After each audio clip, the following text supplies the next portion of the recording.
Thank you, Mr. President. Merci, Monsieur le Président. Merci, Monsieur l'envoyé spécial, Monsieur Chap, pour votre exposé riche en informations devant le Conseil. Je souhaite également souhaiter la bienvenue à cette séance les représentants de l'Afrique du Sud, du Burundi, du Rwanda et de la RDC. La stratégie régionale de l'ONU pour les Grands Lacs est un moyen important pour apporter la paix à la région. Nous nous félicitons de l'utilisation par l'envoyé spécial de ces bons offices pour générer un appui international au processus de Nairobi. Malgré ces efforts, la situation humanitaire et sécuritaire dans la région des Grands Lacs reste extrêmement préoccupante. Les attaques de groupes armés, y compris le IL, la RDC, Codeco, le M23, ont tué plus de 2000 civils cette année. Cette violence est inacceptable. Les États-Unis appellent les groupes armés à cesser leurs assauts contre les populations les plus vulnérables de la RDC. Nous appelons également les acteurs étatiques à stopper leur appui à ces groupes, y compris les forces de défense rwandaises et leur aide au M23. La MONUSCO reste essentielle pour apporter la paix à l'est de la RDC et la région. Elle mérite notre appui complet. Elles aussi ont connu des pertes alors que la situation sécuritaire se dégrade, y compris la mort d'un soldat de la paix pakistanais le mois dernier dans une terrible attaque. Nous apportons nos condoléances à la mission au Pakistan et aux familles des soldats de la paix.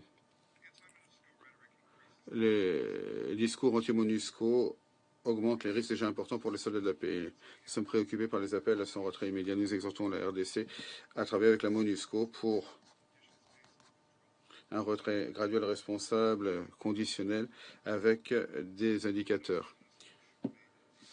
Personne ne pourrait dire que la MONUSCO doit rester à jamais en RDC, mais elle a une tâche importante qui est conforme aux intérêts de l'ensemble de la région des Grands Lacs, protéger les civils, perturber les réseaux illicites et aider à stabiliser la gouvernance et les institutions sécuritaires.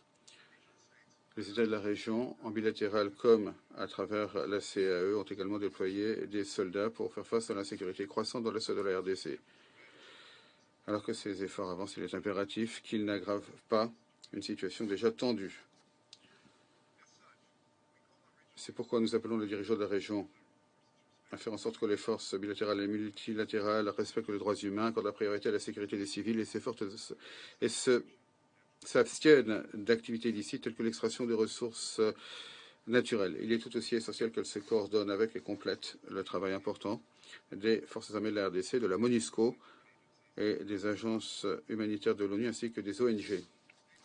Les États doivent également notifier officiellement le comité 1533 de leur assistance, ainsi que les résolutions du Conseil de sécurité, y compris les forces burundaises déployées de manière bilatérale et dans le cadre de la force régionale de la CAE. Comme c'est souvent le cas, nous avons passé un temps important aujourd'hui à parler de solutions militaires à un problème politique. Bien sûr, réaliser la paix dans les Grands Lacs ne se fera pas par la force. La paix dépend d'un processus politique, de volonté politique et de solutions politiques.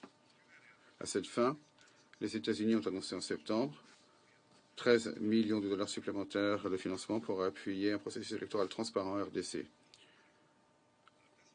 Ce financement s'ajoute aux 10,75 millions que nous avons déjà affectés à cet effort. Nous attendons avec intérêt un processus électoral inclusif qui aboutira à des élections libres et régulières. Renforcer les institutions démocratiques, faire que justice soit faite pour les victimes, poursuivre les fauteurs de troupes, respecter la souveraineté et l'intégrité des États, accorder la priorité aux civils, cela aidera à apporter la paix à la région des Grands Lacs. La population de la région ne mérite rien de moins. Je vous remercie. Merci le représentant.